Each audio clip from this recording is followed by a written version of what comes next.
Presiden Bank Dunia David Malpass menyatakan dampak langsung akibat pandemi dan perang berujung pada penurunan tingkat pendapatan per kapita di negara berkembang, bahkan merosot hampir 5% di bawah tren sebelum pandemi.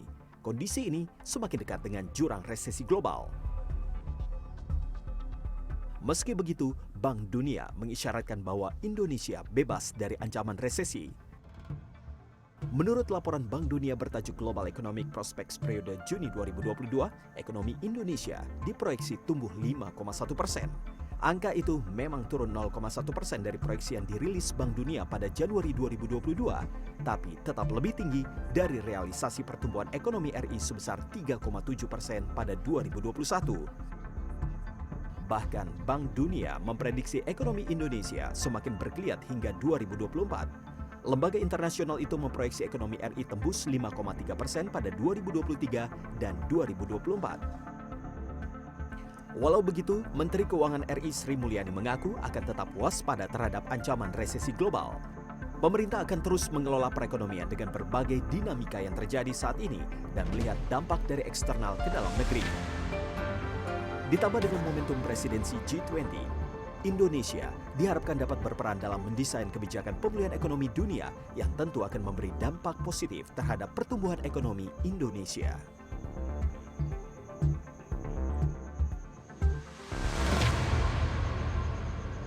Berbagai krisis sekarang sedang dihadapi dunia, dari pandemi COVID-19 yang masih juga belum selesai, perang di Ukraina, krisis energi dan harga pangan yang semakin meningkat sehingga telah terjadi inflasi yang begitu tinggi di berbagai belahan dunia. Ini merupakan ancaman bagi kita semua. Sementara itu, Bank Dunia memproyeksikan pertumbuhan secara global akan menurun dari 5,7% menjadi 2,9%. Tentu ini akan berdampak buruk bagi perekonomian di dunia, termasuk juga di Indonesia. Nah, apa saja yang perlu kita persiapkan di Indonesia untuk menghadapi ancaman dan tantangan ini?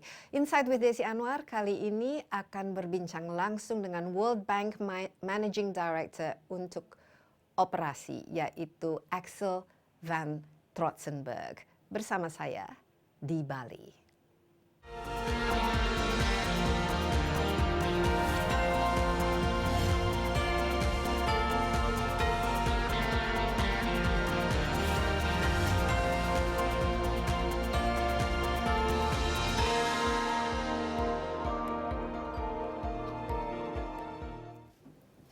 Axel, welcome to Indonesia and welcome to Bali. This is not your first time in Indonesia. No, I was for a while vice president for all the East Asian operations between 2013 and 2016. And I would travel virtually almost every month to East Asia, including very often to Indonesia, because Indonesia is very important for the bank. It has a lot of operations. We had also our first very large country office here in Asia, and that was established around 1970. So that's a very long history with the World Bank. Yeah, and we've got quite a good relationship with the World Bank. Our former minister is now one of the managing directors of the World Bank. It is not only that. Sri Mulyani was my close colleague, and when she was in the bank, and then the Indonesians said, well, we cannot leave the World Bank without Indonesia representation, so we have Mari Pangestu now also at the bank. Yeah. Okay, and now Indonesia has a G20 presidency. Obviously, we're very proud of it, and it's a moment of opportunity for Indonesia, of course, to showcase her successes as well. And you are here because of the G20 meetings, obviously. Now, tell us just a little bit about Indonesia's presidency, the momentum, and also what can and how can Indonesia navigate it at a time, actually, when it's in a rather challenging time after the pandemic, in the midst of global crisis, economic crisis, the wars in the Ukraines, and maybe global recessions coming up. Just tell us your sense of the significance of the G20 and Indonesia's presidency. Well, the presidency of Indonesia was predetermined, but Indonesia took this over during an extremely difficult time. You mentioned the pandemic, but the war in Ukraine has complicated it tremendously. So it is a very challenging time, and maybe in that sense it may be a very good time for Indonesia, because I think what the Indonesian presidency is trying to do is to build bridges in a world where many bridges have been burned. And so you could all stand on each side of the river and then just say, well, there is nothing. There is then the art to bring this thing together. And I think they are succeeding. They have brought here all the G20 countries. Everybody stayed in the room. And I think that is important, that one still tries in a world where there is a lot of division and where there is ample room for escalation to be a de-escalating force, a force that is trying to bring different parties together, have a platform where people can voice their views, whether they also agree or disagree, that is less important. It is bringing that together is, I think, important. And then work on a couple of things that could bring concrete results. I think Indonesia took over from the Italian presidency, so they have been doing things together as a follow-up to the pandemic. And as you know, last year everybody was in the mood of getting vaccines, so everybody needed to have a little shot and so on. And we're almost all of us are vaccinated here in Indonesia. And so that is. But then comes the next question: what does that mean for the future? And what that means is that we will need to be better prepared for an eventual new crisis, and that means thinking about preparedness, crisis preparedness. And that started that discussion already with the Italian presidency, but was not brought to the end. And that was taken over by the Indonesian presidency, and I think this is going to be brought to the end. We have created a fund that will help finance these type of activities. Again, in a world where there are many diverse opinions, we went to the board at the end of June with this fund, a financial intermediary fund for crisis preparedness, pandemic preparedness and response. What kind of figures are we talking about here? What's interesting is that we haven't even started operating, but we got pledges of $1.1 billion. Well, that is, I think, good launch aid. I mean, it's not all, but I think it is a very important political statement by the international community that's important. And so I think this is a good achievement in this world. So I think that is where I think certainly Indonesia can be proud of, that also in this area we are making progress. And clearly what we will need to look at is also now food security is become very important, and also the signaling that it has to show how we can internationally cooperate and be mindful that there are countries that are left behind and need support. Therefore, a G20 presidency of Indonesia is actually important, as much as you cannot maybe see immediate the effects, but creating space for dialogue, creating a platform to have countries exchange will remain important.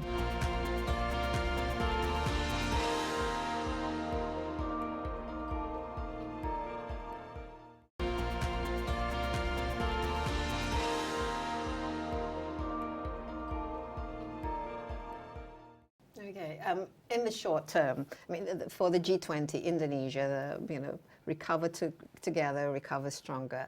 But it has three focus, which is that you mentioned on the creating a global health architecture. We've seen how the pandemic makes it obvious that there are weaknesses for us, especially with the different countries, access to medicines and vaccination, that there needs to be some kind of like a global health structure that kind of ensures that everybody, every country can survive the pandemic. And the other one is related to the climate issue, energy transition, which is very, very important, but of course very, very costly.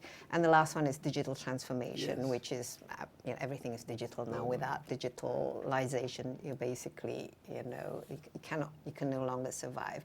But in the very, very short term, and I think this is where you mentioned about the food crisis and also, poverty, for example, that results from the crisis that we see particularly in Europe, caused by war, caused by, energy supply sort of running out, and there's this need for, scrambling for wheat, basic commodities, plus the aftermath of pandemic, obviously. People, not just losing their lives, but losing their incomes and losing their health and so on and so forth. What is the outlook? I mean, obviously it's grim. Can you just tell us a little bit about what are we seeing in the next 2 to 5 years globally, and where are these pockets of economic problems that we need to watch out for, and where will be your priorities when it comes to helping cushion some of that fall into greater poverty that is inevitable after the long-term pandemic such as we've experienced? Well, I will have first to say I don't have a glass ball where you get the ultimate, but you can see a couple of things. Maybe with the pandemic, where the entire world has realized that we're all vulnerable, but we're also all connected. And so to have a strategy that limits itself to the OECD countries will not work.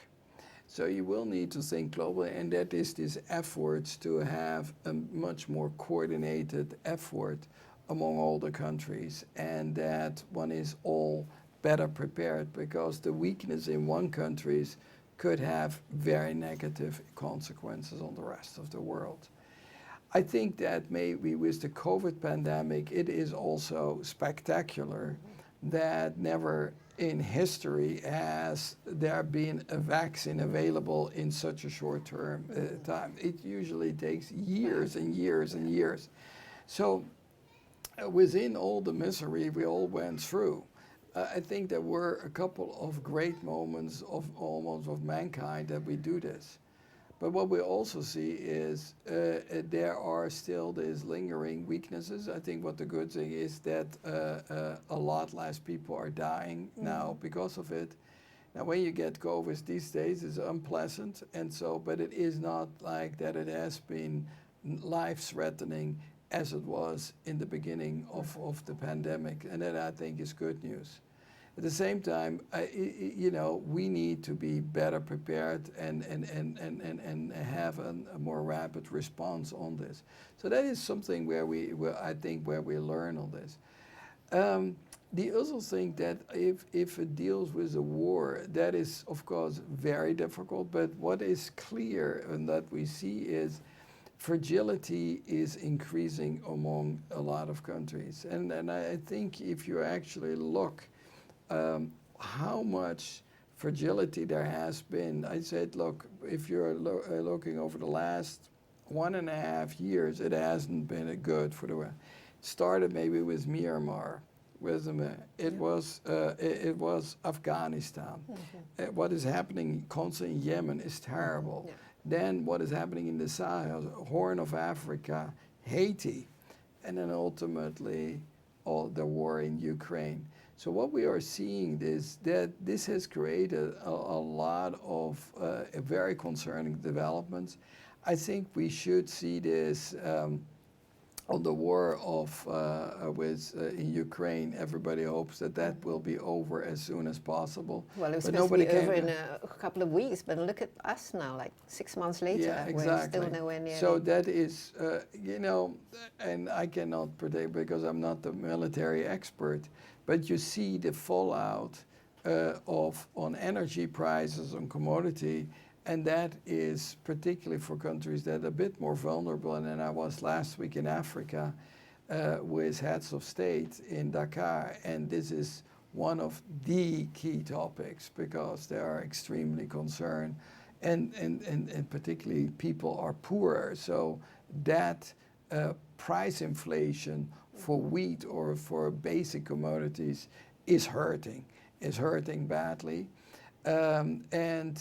So first is how can we actually work on the drivers of this fragility to see if we can actually get a bit more peaceful development. Therefore, a G20 presidency of Indonesia is actually important, as much as you cannot maybe see immediate the effects, but creating space for dialogue, creating a platform to have countries exchange will remain important. As basic as it sounds, it is more important than ever. So that is where we need to, and we need then to also to see that as we are more connected with each other, it will require what I always say is also basic solidarity. It is not only when you have a conflict, but also when countries are down, that you are providing support for humanitarian support, and ultimately when situations improve, for again the development support. You see it here. We are in Bali. You see what the country can do if you transform an island that has world fame and is a magnet for tourism, clearly badly affected by the pandemic, but that doesn't mean that your potential is gone, because once the crisis is completely over, you will have a fairly strong demand to come back.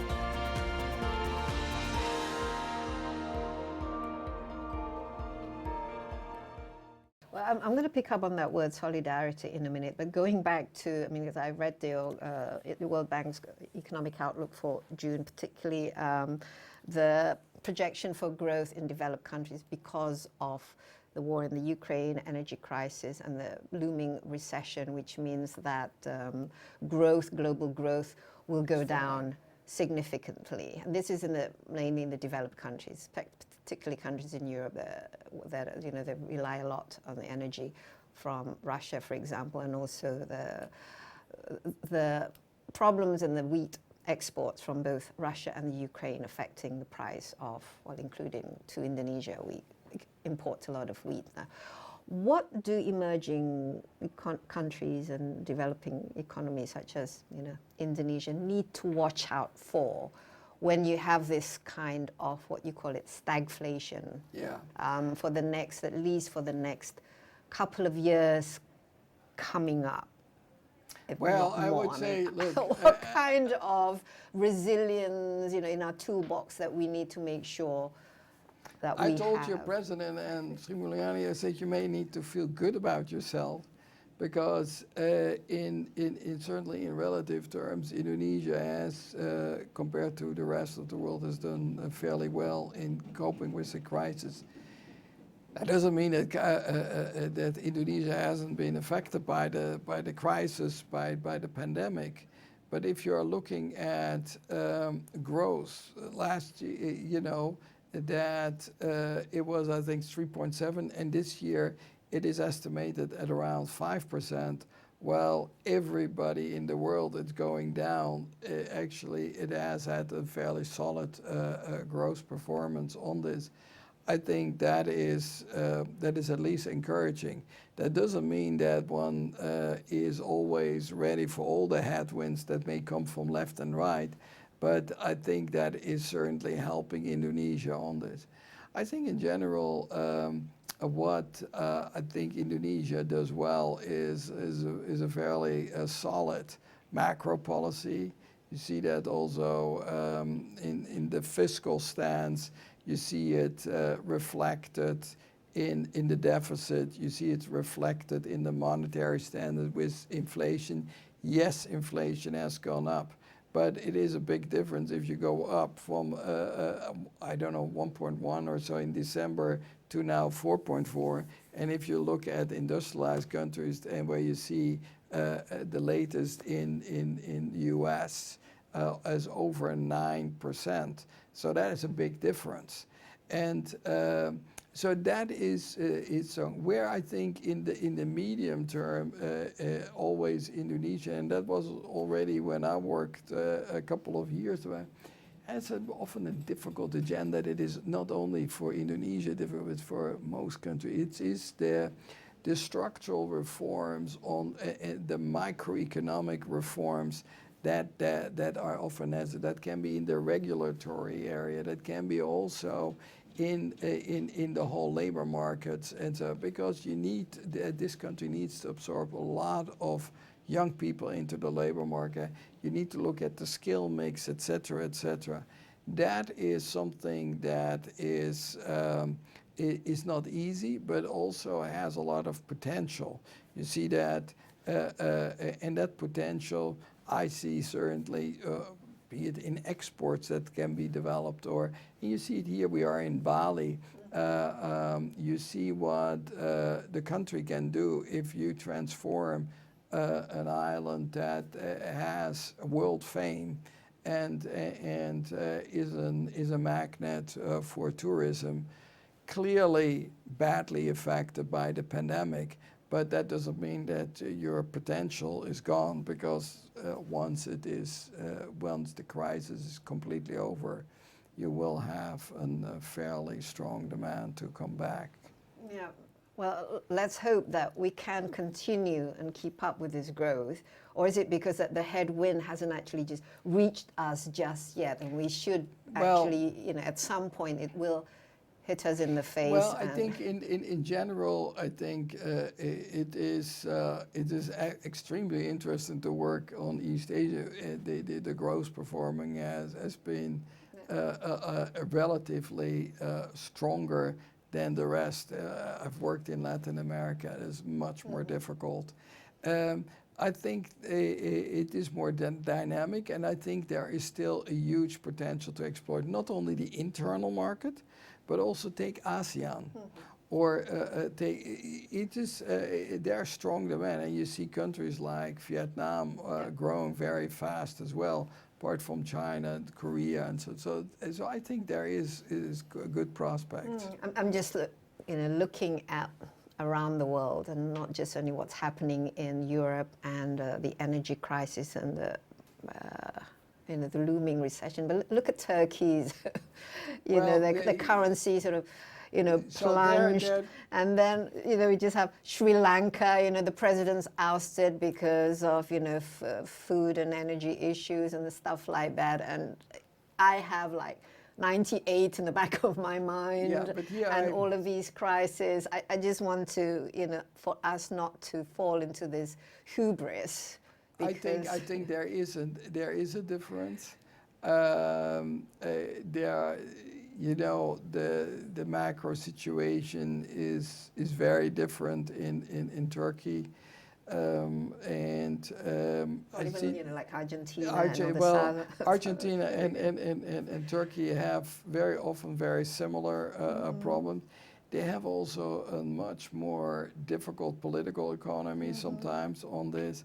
I don't think that is comparable with Indonesia, and it's not to please you on this. I think that the macro situation is more solid here, and I think that one needs to recognize otherwise you would see market reacting on this. I think that there have been also in Sri Lanka, I think there has been also a lot on the internal politics that is also not comparable here. With also lessons learned as well for us when and the country's badly managed. Policy decisions were taken that have unfortunately hit the population very badly. And we had strong political implications, obviously. You know, when energy prices, food prices go up, and then you start losing confidence in your government. But there were more issues about the confidence on this. I do think that one needs to separate that clearly, and I also don't think that that situation is comparable on this. And I think there one can be a little bit more confident that... So you're being objective, obviously, as you're not just trying to. You know, if you look at this, if you look at the countries I sometimes have to deal with on that scale, on the problematic, so you can say that Indonesia is not on that list at all. Well, that's a relief, because obviously here, you know, the rupiah keeps getting weaker by the day, and you know, energy prices keeps going up, even though there's subsidies. But we do need to, you know, make sure that we're okay for the next few years. But with China now, this is, you know, China being, you know, still on a lockdown. And well, here is again also this is the fallout of extraordinary circumstances. You know, China has been growing for a long time very strongly, but certainly has been badly affected by the COVID, and the lockdown in this first half is having an effect on growth.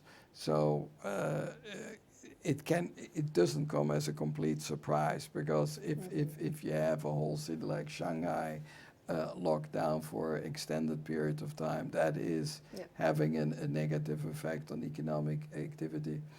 But we need to cushion that, because we do rely on China. That is correct. But this is the thing. These are the ripple effects that one gets.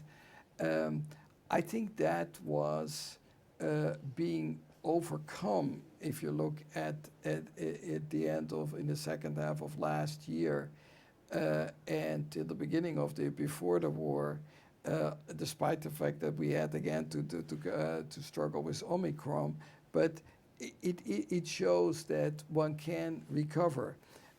I saw that, for example, the other day in the United States. I was coming back, and I was talking with a pilot, and he told me that they are back at 2019 levels. So I think those things can recover fairly quickly after this type of events. And in this case, in the case of Indonesia, you have been a much stronger growing economy than most others. I think that everywhere in the world there is a need for more ambition. I think that certainly where I'm sitting in on the development one, I say usually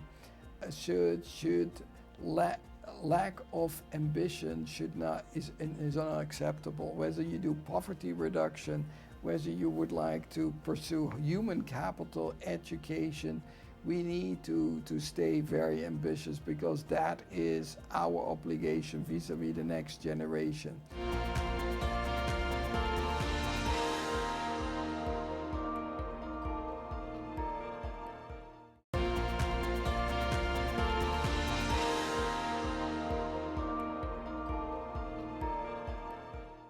Okay, another thing which solidarity, which is very important, especially when it comes to tackling climate change. And I feel that what's happening in Europe at the moment with the war in Ukraine sort of sidetracked a little bit that focus, especially since with the energy crisis, these countries are actually now looking for fossil fuels to basically fuel their economies. Now, energy transition is obviously very important, particularly for countries, developing countries like Indonesia. We've been very much dependent on a fossil fuel-based economic infrastructure for so long. And in order to meet our target of zero emission by 2060, and also to halve our dependency on fossil fuel by 2030. Yeah. Decarbonization is a word that is being bandied about, which means we have to retire our coal fuel power plants very early.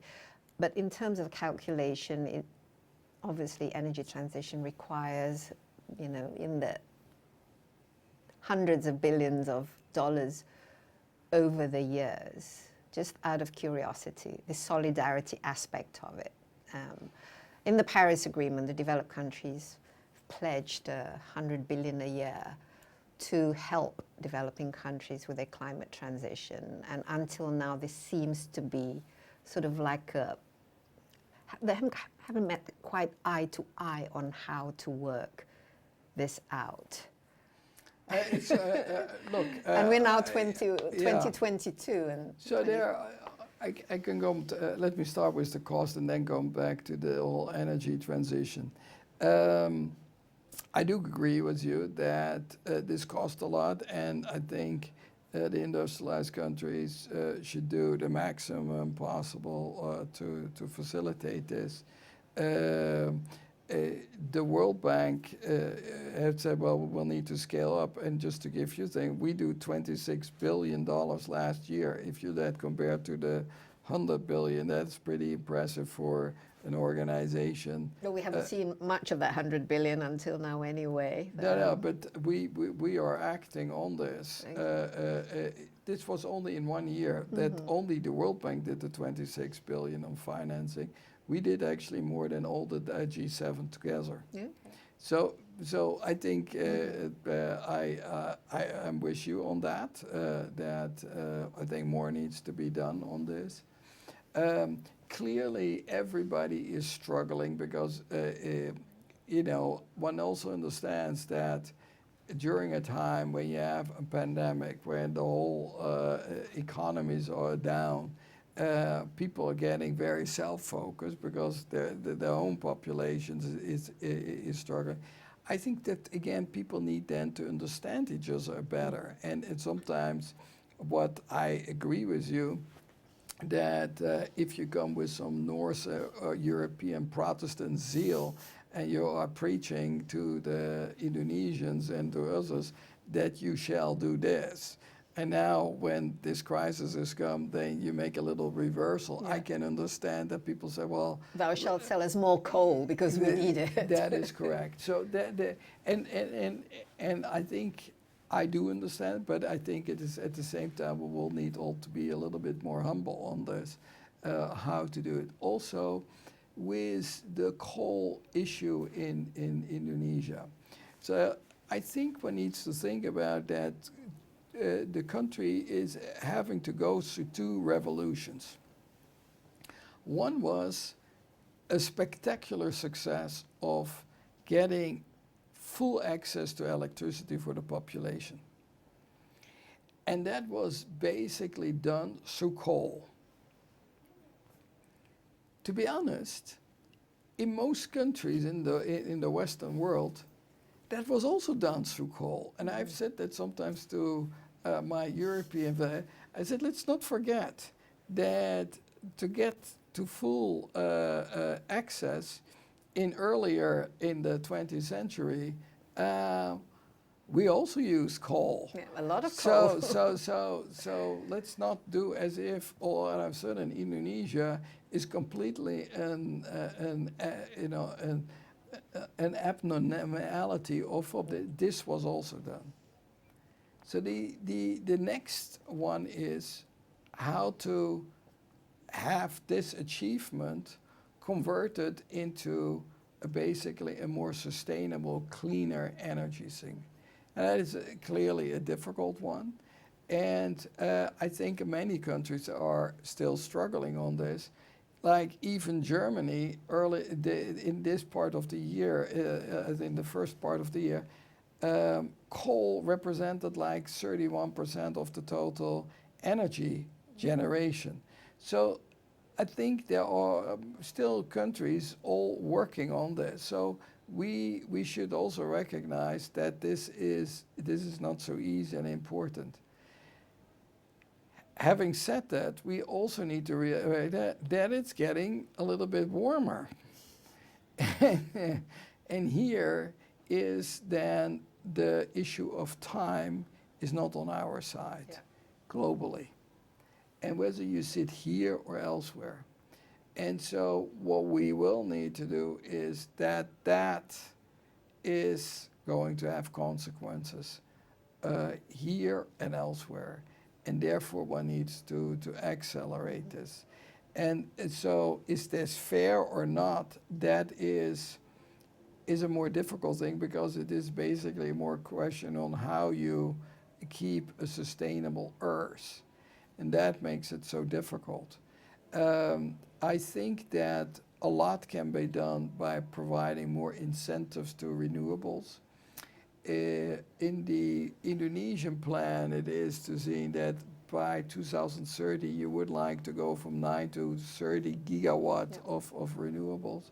So how can one achieve that with the proper incentives, with the private sector, with more decentralized solutions like that people could have, solar power on their roofs, or there are many things that can be done, and there certainly one can step this up, and then one needs to see how one can phase out coal.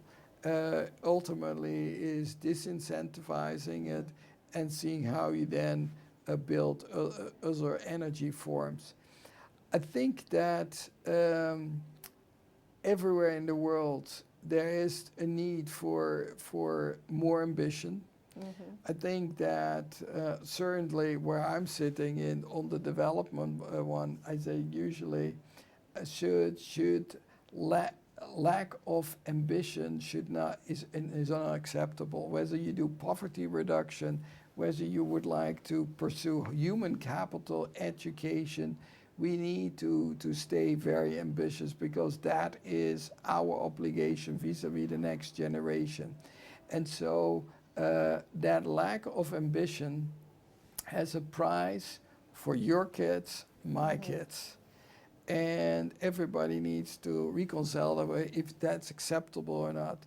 I personally think it's unacceptable. We need to do the maximum possible to do that, and wherever you are sitting. And that is, I think, from a policy point of view. Then we need to also certainly look at how we can better generate resources, because I agree that was also Sri Mulyani at COP26 in Glasgow also say there were all these trillions of dollars floating around or being talked. She said, look, you keep that, just give me, at that time she said 270 billion and I can solve my problem here. And I think that was a good point, is basically bring this, some of these numbers to more realistic numbers and see what we can do over time to have a fighting chance to do this transformation. One point is very important, is that we are very concerned about what we now call learning poverty, that these, in general, there have been sometimes challenges in schools that kids are in school but not learning anything. Now, with the pandemic, that they are out of school, the situation is worse, and particularly for girls.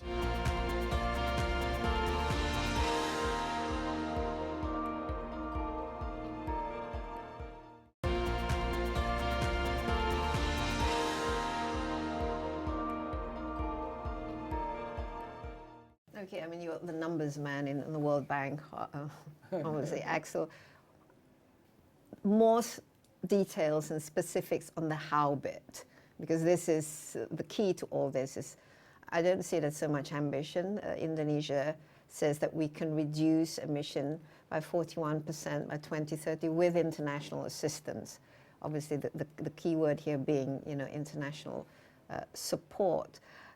But what do you think is the best way to do this in terms of the mechanism of just getting whether it's the projects going or the type of projects and the money coming in and the how of it? It's not so much as the how much, but what will it make it easier for the private sector to come in, for the World Bank to keep, giving a big chunk of that $26 billion to make sure that we can decarbonize according to our targets? Yeah, one of the important things is we would like to follow what countries have defined on this. And it comes back to the original thing is you don't fly in and you say, well, you shall do this and this, because would you like that? Would I like that? Probably not. And so you need to work within also the country logic, because that is where probably the consensus is among the policymakers on this. Now, what we can do, and we have now started a whole series of studies on climate change, which we call country climate and development reports, so that climate is not an objective, there's development. And to look at these plans, what kind of options you have. You could say a business as usual. You could say, how do you cost out or simulate what the government has projected? Could you have an accelerator?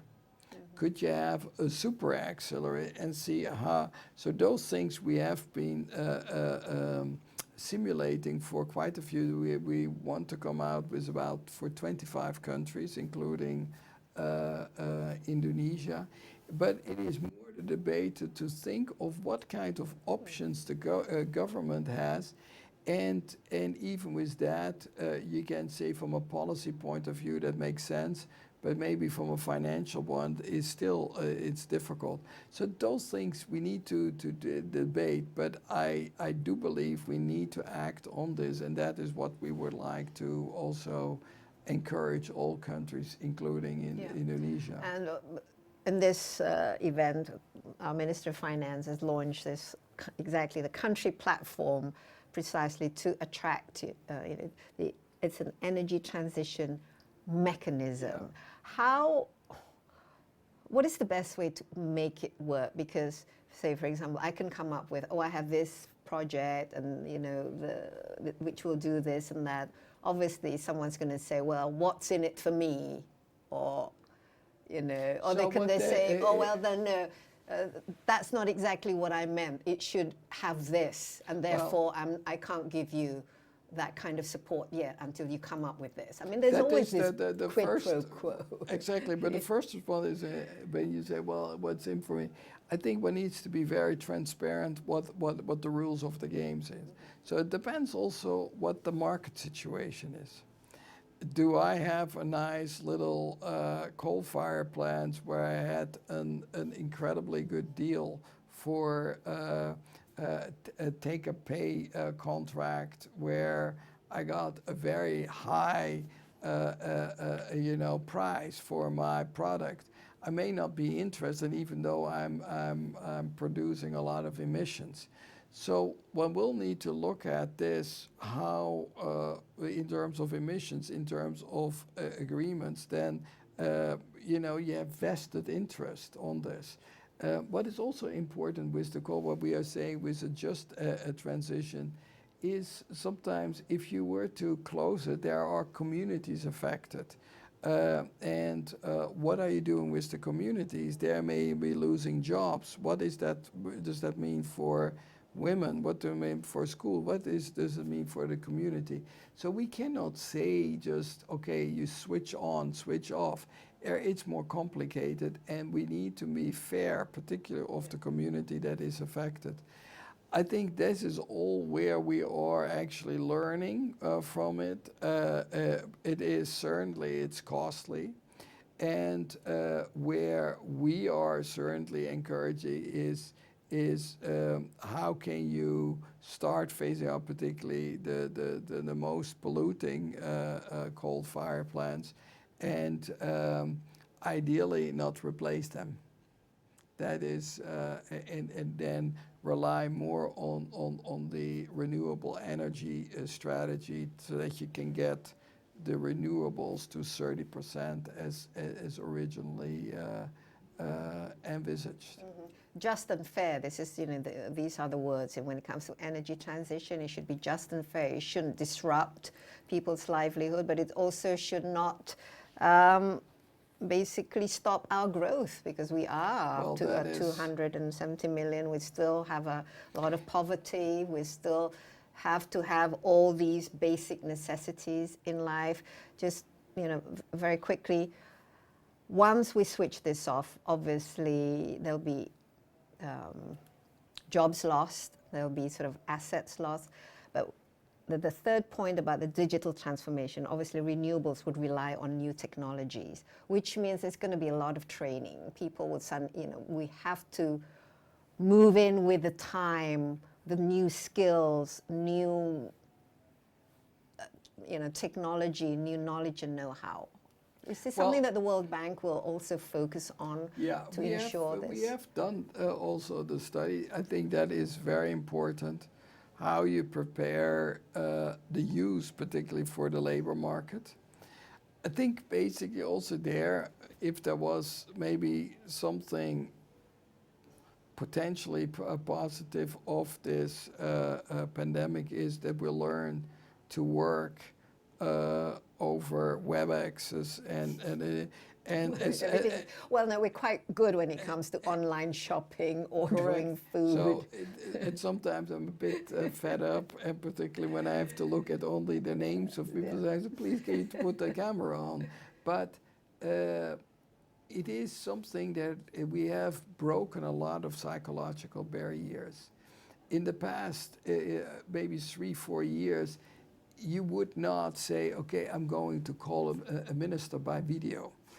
You would almost see them. So I think right now, nobody is anymore questioning that we are, and you probably do more interviews also online, which is 3 years ago. If you compare that, the amount of you do online versus not, is day and night. Also at schools, we have been using digital. And I think here you can prepare people, and I think we need to be more conscientious about this and see how you can introduce that also for kids and prepare them for that labor market. I think that is going to be a key challenge also.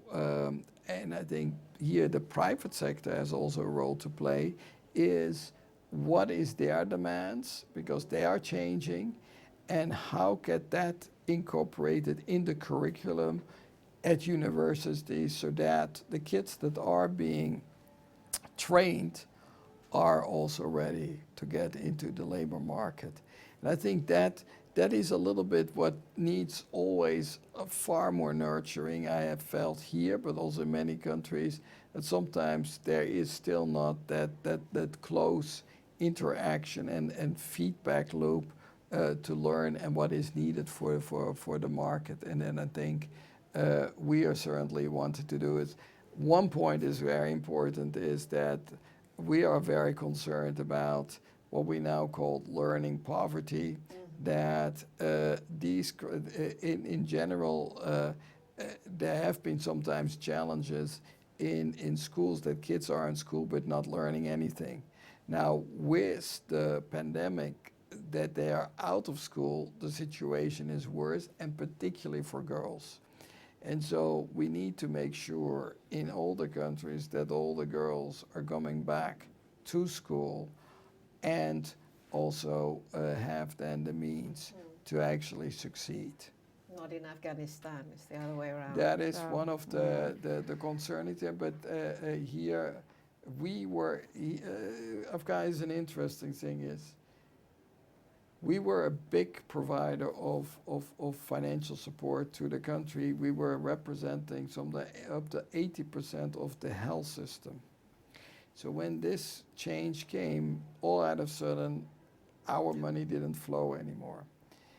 We have, in the last year, worked with the international community through our trust funds, or the Afghanistan Reconstruction Trust Fund, to work with, for example, the World Food Programme, UNICEF, to do projects that are uniquely channeled to them, not to the government, but to the World Food Programme, or for UNICEF, or we work with the Food and Agriculture Organization that works directly with farmers to see how we can reach these people. Education remains a big challenge because, as you know, they are very discriminatory. But we are also confronted with the difficult task is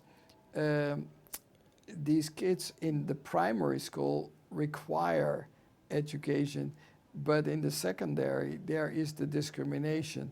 How do we do? Do we give them some support for the primary, or do you wait till also in the secondary education people are willing to give it? There are very hard choices to be made, but what it showed in Afghanistan, we need to stay engaged in difficult situations, not so much with the government, but with the people, because unfortunately millions of people are suffering and we cannot abandon them. Well, what I see now is a world becoming more polarized, even within countries, and particularly in developed countries. What's happening in the United States, for example, and what's happening in the UK, and what's happening in Europe, and the kind of leaders that are being chosen. So just to go back to my questions, your optimism of us ever achieving sustainable development goals in 2030, is this just a number that... No, I think no, because you look, the way I go to a World Bank to work is basically, and I say that also to staff, and I was talking with them in Jakarta, I think you need a certain idealism. And I'm not naive, but I think it is a value system. It's very important that we're looking at societies to have a more inclusive, that you're looking at the development prospect. You also look at the way you look at each other. We work with probably more than 150 people, 150 nationalities. And we don't look at each other, well, you are Indonesian, the other is black, the other is from another country. It doesn't matter. And that is actually quite enough, because it creates a basic tolerance that you don't need to justify yourself because you are from that country or from that religion or from that skin color. And I think in this world where there are again this tendency, where racism is there, where there is discrimination, exclusion, it's very important that you show that there are organizations that can actually strive for a more inclusive way of working together, and actually that you can produce actually fairly good results. So I think this is quite important. Okay. And then on that note of optimism, Axel, we end this discussion. Thank you very much for your insight and your perspective, and I've really enjoyed talking to you, and I hope to see more of you here. Thank you very much. Indonesia. It was a pleasure. Oke, ya demikian Insight with Desi Anwar kali ini bersama World Bank Managing Director of Operations Axel van Trotsenburg. Jangan lupa Anda juga bisa menyaksikan acara ini di cnnindonesia.com dan juga di YouTube CNN Indonesia Insight with Desi Anwar. Terima kasih, sampai jumpa. Stay safe. Bye-bye.